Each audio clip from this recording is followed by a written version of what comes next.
Shalom saudara yang dikasihi oleh Tuhan Yesus. Senang sekali saya Pendeta Ruben Adi Abraham bisa melayani Anda pada ibadah ini. Saya akan menyampaikan firman dengan judul komunikasi dalam keluarga. Efesus 4 ayat 29-32 berkata demikian. Janganlah ada perkataan kotor keluar dari mulutmu, tetapi pakailah perkataan yang baik untuk membangun di mana perlu, supaya mereka yang mendengarnya beroleh kasih karunia. Dan janganlah kamu mendukakan Roh Kudus Allah yang telah memateraikan kamu menjelang hari penyelamatan. Segala kepahitan, kegeraman, kemarahan, pertikaian, dan fitnah hendaklah dibuang dari antara kamu.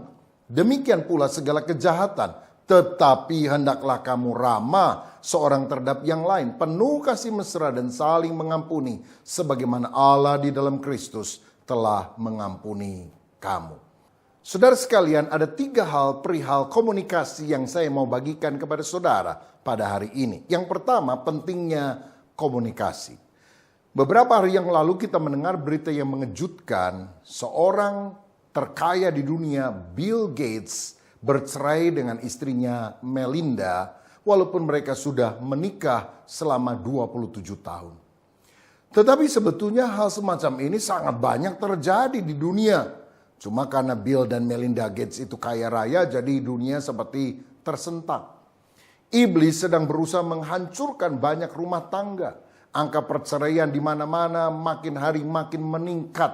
Dan saudara tahu apa ciri yang umum yang terjadi dalam sebuah keluarga yang akhirnya berujung dengan perceraian? Tidak ada lagi komunikasi yang baik di antara mereka. Kalau ngomong sudah nggak nyambung. Ngomong lama akhirnya berantem, cekcok. Atau kalau mereka ingin mempertahankan pernikahan, jadi diem-dieman, membisu. Atau kalau mau bicara lewat anak. Ya. Anak ngomong sama papa ngomong sama anak, baru disampaikan ke mama. Atau mungkin ngomong lewat pembantu, wah ini lebih parah. Atau mungkin ngomong lewat kertas ya. Kalau ngomong sesuatu nulis atau pakai chat. Tapi kalau berhadapan-hadapan malas untuk berbicara. Saya percaya bahwa kurang komunikasi akan menimbulkan masalah yang serius. Dan masalah serius pada masa kini adalah kurang komunikasi di dalam keluarga. Menurut Kamus Besar Bahasa Indonesia, komunikasi artinya pengiriman dan penerimaan pesan atau berita antara 2 orang atau lebih sehingga pesan yang dimaksud dapat dipahami. Jadi saudara sekalian, komunikasi itu bukan hanya kita ngomong, tapi benar-benar lawan bicara kita juga dapat mengerti, memahami apa yang kita maksudkan. Dengan demikian kita harus mengirim pesan dengan tepat yang bisa ditangkap juga dengan tepat. Ini merupakan keterampilan dasar yang sangat penting untuk menciptakan dan memelihara hubungan yang sehat. Sehingga kita bisa bekerja sama satu dengan yang lain. Saudara sekalian, satu kali ada orang kaya yang ingin mengunjungi papanya di kampung.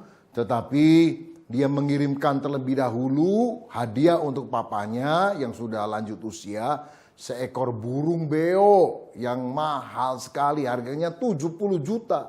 Kok mahal bener? Karena bisa mengucapkan 7 macam bahasa. Nah, setelah burung beonya datang, seminggu kemudian anaknya nyusul datang. Lalu ditanya, "Pak, gimana? Hadiah saya sudah diterima, burung beo?" "Sudah, nak." "Terus gimana komentar papa?" "Enak." "Loh, maksudnya enak apa?" "Loh, kamu mungkin kirim, papa pikir untuk disembelih, udah dimakan." "Waduh, itu harganya 70 juta. Dia ngomong 7 bahasa. Oh, rupanya saudara dikirim lewat paket, pusing dia. Belum sempat ngomong, udah digorok dulu sama bapaknya yang tua ini. Nah, ini menunjukkan bahwa kurangnya komunikasi akan menimbulkan masalah. Nah, di dalam pernikahan, masalah pun seringkali terjadi karena komunikasi yang nggak nyambung. Pernikahan itu sebetulnya adalah proses berpadunya 2 pribadi yang berbeda menjadi satu. Dan tentu saja 2 pribadi itu memiliki banyak sekali perbedaan. Beda pendapatnya, beda tata nilainya, beda kebiasaannya. Yang satu mencet odol dari bawah, yang satu mencet odol sembarangan. Ini kan bisa jadi ribut kalau tidak dikomunikasikan. Saudara, yang satu rapi, yang satu awut-awutan. Yang satu boros, yang lain iritnya luar biasa. Soal warna aja bisa beda. Suami mungkin suka warna cerah, istri suka warna gelap. Nah, perbedaan ini kan mesti dikomunikasikan. Ya. Jadi betapa penting komunikasi itu kita lakukan. Yang kedua, kita harus tahu bahwa problem muncul karena rusaknya komunikasi. Manusia pertama, Adam dan Hawa, itu berkomunikasi dengan baik. Karena dalam Kejadian 2:25 dikatakan mereka keduanya telanjang, manusia dan istrinya itu, tetapi mereka tidak merasa malu. Telanjang di sini bukan hanya berarti telanjang terbuka secara fisik, tetapi terutama terbuka secara jiwa, transparan, ada keterbukaan. Dan saya mau katakan di dalam pernikahan lebih gampang telanjang fisik daripada telanjang jiwa. Karena kadang-kadang orang sudah nikah pun masih tutup-tutupi banyak hal kepada pasangannya. Nah, orang yang terbuka adalah orang yang kelebihan ataupun kekurangannya boleh diketahui oleh pasangannya. Karena dia tahu pasangannya pun menerima dia sebagaimana adanya dan tetap mengasihinya. Tetapi sayang, dosa telah mencemarkan komunikasi keterbukaan yang sangat indah antara Adam dan Hawa ini. Apa akibat dosa terhadap komunikasi manusia? Yang pertama, dalam Kejadian 3 ayat 7 dikatakan, maka terbukalah mata mereka berdua dan mereka tahu bahwa mereka telanjang, lalu mereka menyemat daun pohon ara dan membuat cawat. Jadi akibat dosa yang pertama, di mana komunikasi itu menjadi rusak adalah pasangan suami istri menyembunyikan pribadi dari pasangannya. Tidak terbuka. Kalau dulu selama ini telanjang terbuka, sekarang mereka menutupi keadaan diri yang sebenarnya.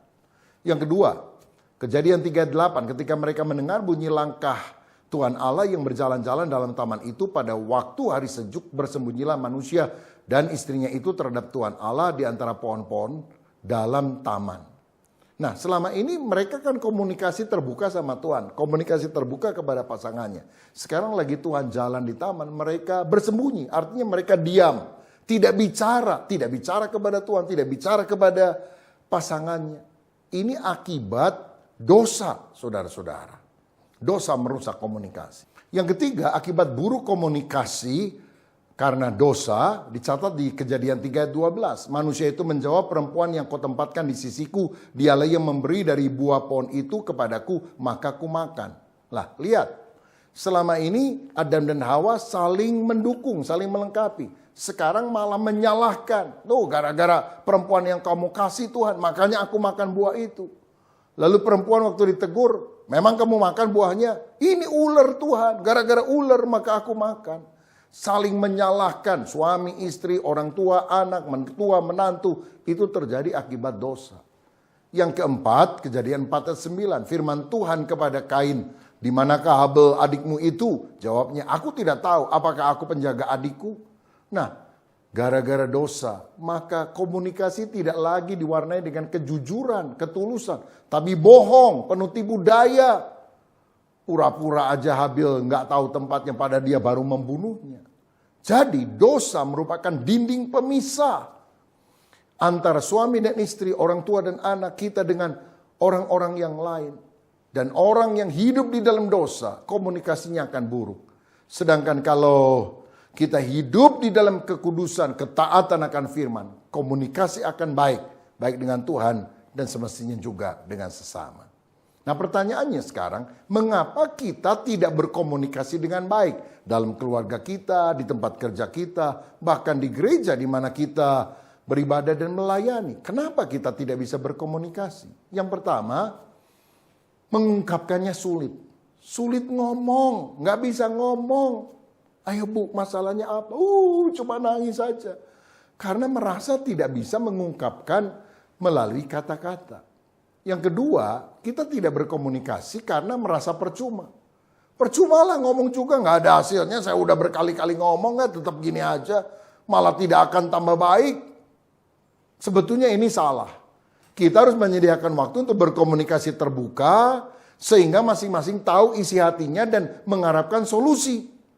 Saudara tahu perang itu terjadi setelah dua negara yang masing-masing memiliki duta besarnya.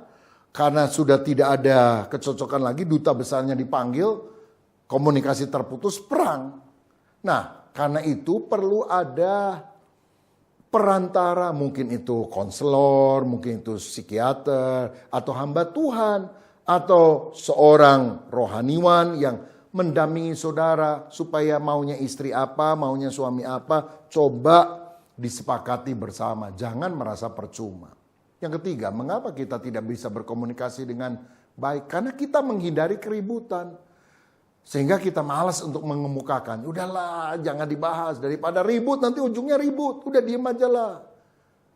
Dia bilang silent is golden. Benarkah? Diam itu emas? Atau diam itu cuma kuning doang, saudara? Karena kalau ada masalah, mesti terbuka dong. Jangan disimpan di dalam hati, nanti akhirnya meledak. Kalau kita tidak mau membicarakannya, kita akan terus-menerus hidup dalam kepura-puraan. Saudara, jangan bersembunyi dalam sikap diam karena takut untuk menyelesaikan masalah yang ada. Carilah waktu yang baik untuk membicarakannya secara terbuka. Dan juga gunakan bahasa yang baik. Ya, kita perlu belajar seni bertengkar yang baik. Karena pertengkaran itu walaupun kita tidak harapkan, tapi pasti selalu ada di dalam keluarga. Nah, kita perlu belajar seni bertengkar dengan baik. Misalnya, yang kita serang masalahnya bukan pribadinya. Kita tidak mencari biang keladinya, kambing hitamnya, siapa yang bisa disalahkan. Tapi apa solusinya? Itu adalah seni bertengkar yang baik. Nah, hal ketiga yang kita perlu ketahui perihal komunikasi dalam keluarga adalah cara meningkatkan komunikasi. Nah, ini sangat penting, saudara. Bagaimana kita bisa memperbaiki komunikasi kita satu dengan lain dalam keluarga kita masing-masing. Pertama, kita harus belajar mendengarkan dengan baik. Saya percaya setiap orang punya kebutuhan untuk dihargai dan dikasihi. Kalau tidak, pribadinya akan sakit. Dan bagaimana supaya kita bisa memenuhi kebutuhan akan harga diri dan kasih ini? Cara yang paling simpel, mendengarkan dia. Anak yang didengarkan orang tuanya, spiritnya akan berkembang. Istri yang didengarkan isi hatinya oleh suaminya, gak akan jadi orang yang sakit jiwa, tetapi pribadinya akan berkembang. Mendengarkan itu powerful, saudara. Sayang sekali banyak orang tua pada masa kini terlalu sibuk. Dia rela memberikan uangnya atau apa saja, asal anaknya gak ganggu dia, ngajak-ngajak ngomong. Dan tentu saja ini akan sangat merugikan anak itu sendiri.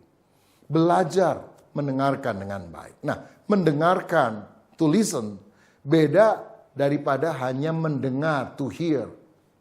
Saudara-saudara, mendengar itu bisa sambil lalu. Tapi mendengarkan itu dengan seksama memperhatikan apa yang dimaksudkan oleh lawan bicara kita. Sehingga kita tidak salah tangkap.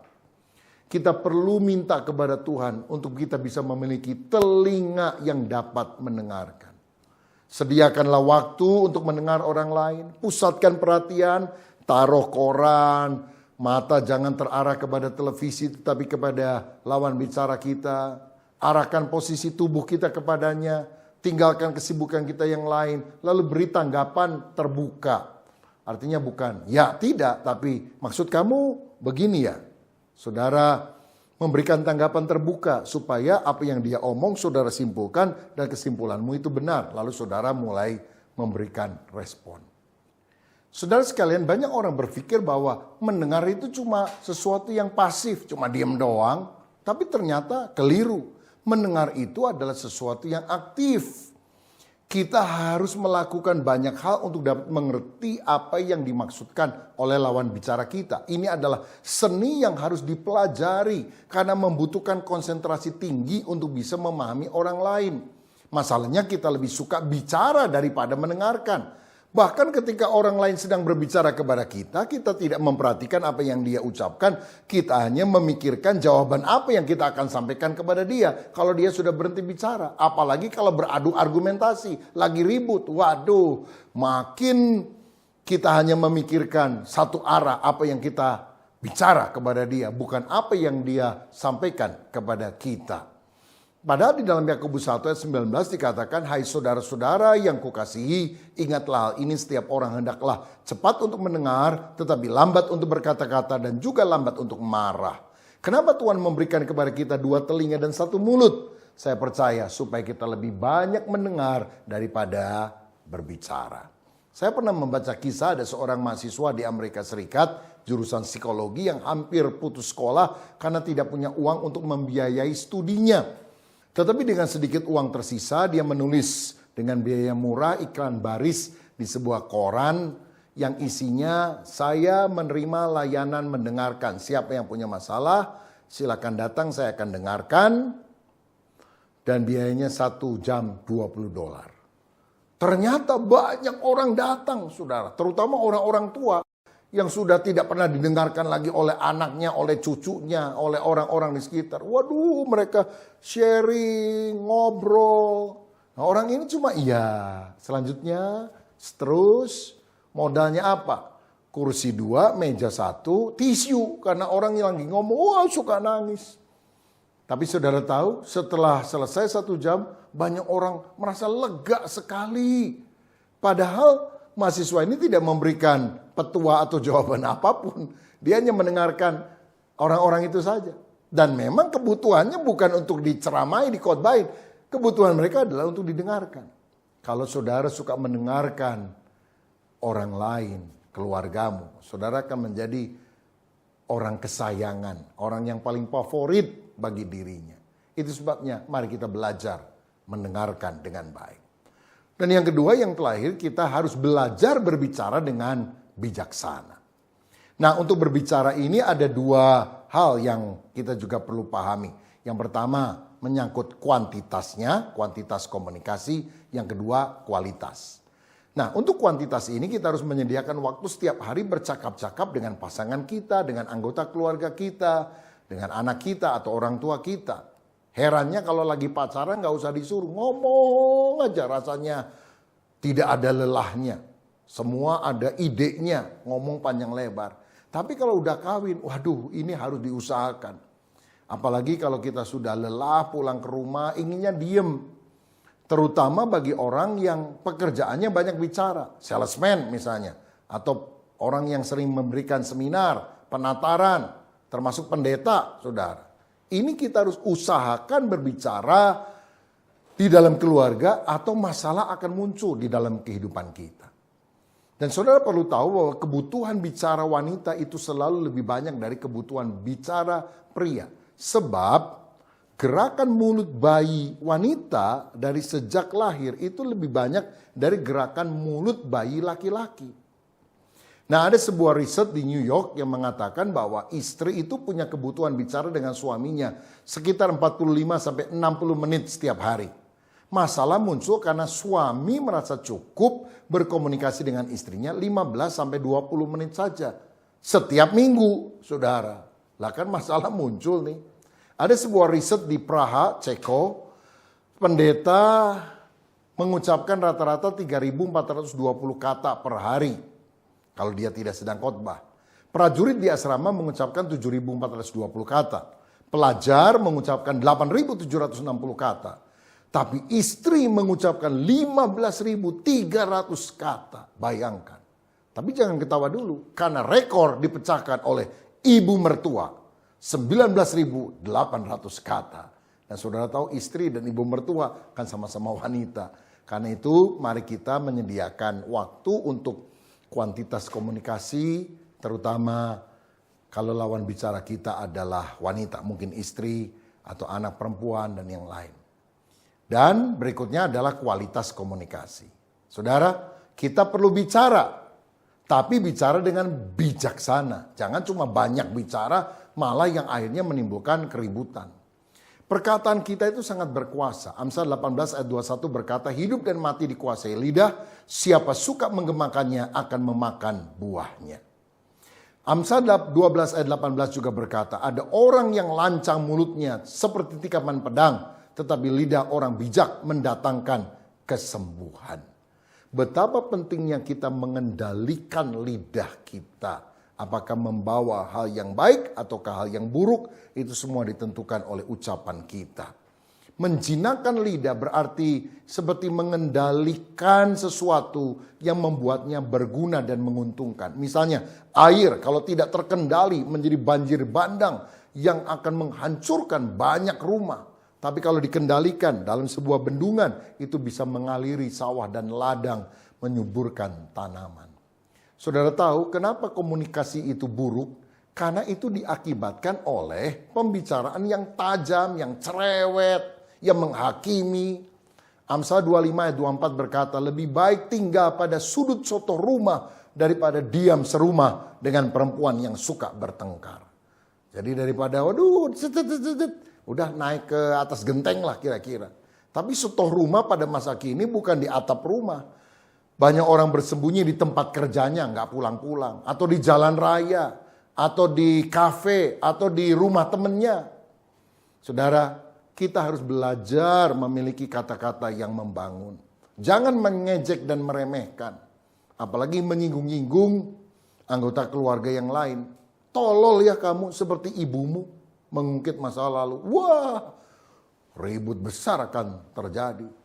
Kamu udah gembrot makan melulu. Waduh, itu sangat menyakitkan saudara-saudara. Karena itu berhati-hati dengan ucapan kita. Kita harus menyatakan kebenaran dengan kasih. Ada orang bilang, saya akan ngomong kebenaran apapun akibatnya. Itu tidak tepat saudara. Karena Alkitab mengajarkan kebenaran selalu disampaikan dengan kasih. Kalau tidak, kejam namanya. Kolose 4 ayat 6 juga berkata, hendaklah kata-katamu senantiasa penuh kasih, jangan hambar, sehingga kamu tahu bagaimana kamu harus memberi jawab kepada setiap orang. Pilihlah kata-kata yang membangun, penuh penghargaan, belajar memuji pasangan kita, anak kita, orang tua kita. Jangan gampang mencela, tapi kita kuatkan mereka. Saya percaya kalau setiap hari kita melatih kata-kata yang manis, kata-kata yang baik, damai sejahtera akan terjadi di dalam pernikahan dan juga keluarga kita. Bahkan dalam hubungan kerja, hubungan di gereja, hubungan dengan masyarakat akan baik. Kalau apa? Kualitas dari komunikasi atau pembicaraan kita itu kita perhatikan. Akhirnya seperti yang kita telah baca dari Efesus 4 ayat 29 sampai 32. Kalau kita sungguh-sungguh ingin memiliki komunikasi yang baik yang dilandasi oleh kasih, firman Tuhan tadi berkata, janganlah ada perkataan kotor keluar dari mulutmu, tetapi pakailah perkataan yang baik untuk membangun di mana perlu, supaya mereka yang mendengarnya beroleh kasih karunia. Segala kepahitan, kegeraman, kemarahan, pertikaian, dan fitnah hendaklah dibuang dari antara kamu, demikian pula segala kejahatan, tapi hendaklah kamu ramah seorang terhadap yang lain, penuh kasih mesra dan saling mengampuni, sebagaimana Allah di dalam Kristus telah mengampuni kamu. Siapa di antara saudara yang hari ini rindu pemulihan dalam komunikasi terjadi antara suami dan istri, antara orang tua dan anak, antara adik dan kakak, antara teman-teman di kantor, teman-teman di gereja, antara masyarakat. Maukah kita sungguh-sungguh berdoa supaya Tuhan memampukan kita mengucapkan kata-kata yang penuh kasih yang berdasarkan firman. Mari kita berdoa. Bapa, terima kasih, kami sangat merindukan pemulihan di dalam keluarga kami, khususnya melalui komunikasi satu dengan yang lain. Ampuni kalau kata-kata kami seringkali menyakitkan. Tetapi hari ini kami mau kata-kata kami disertai dengan kasih. Ya Roh Kudus mampukan kami, supaya hati kami lebih tenang, damai, sejahtera mengalir. Dan kami juga tidak gampang emosi, tidak gampang marah. Kami sabar, menahan diri. Dan kata-kata kami adalah kata-kata yang selaras dengan firman. Dalam nama Yesus, pemulihan dalam keluarga terjadi karena pembicaraan kami dikendalikan oleh Roh Kudus. Berkat atas kami dalam nama Yesus. Amin. Salam sehati, Tuhan Yesus memberkati.